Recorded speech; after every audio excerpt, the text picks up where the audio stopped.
Facebook পেজের নাম change করার জন্য স্ক্রিন শেয়ারের মাধ্যমে ছোট্ট ভিডিও দিয়ে দেখিয়ে দিচ্ছি। প্রথমে আপনারা যেই পেজের নাম চেঞ্জ করবেন সেই পেজটি ওপেন করবেন। ওপেন করার পরে এদিকে ডান দিকে উপরে দেখতে পাচ্ছেন তিনটা লাইন আছে, এখানে ক্লিক করবেন। এখানে ক্লিক করার পরে নিচের দিকে এসে যে সেটিং অ্যান্ড প্রাইভেসি অপশন আছে, সেটিংয়ে ক্লিক করবেন।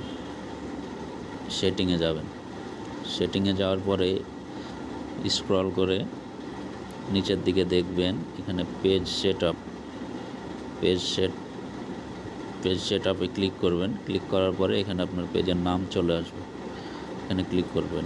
ক্লিক করলে যে বর্তমানে পেজের যে নাম আছে এখানে ক্লিক করবেন।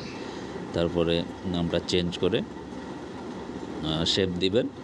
সেভ দেওয়ার পরে ওখানে পাসওয়ার্ড চাইবে, পাসওয়ার্ড দিবেন। তারপরে আপনার পেজের নাম চেঞ্জ হয়ে যাবে। আমার এখানে নাম চেঞ্জ করা আছে অলরেডি, ওই জন্য এটা আর হচ্ছে না।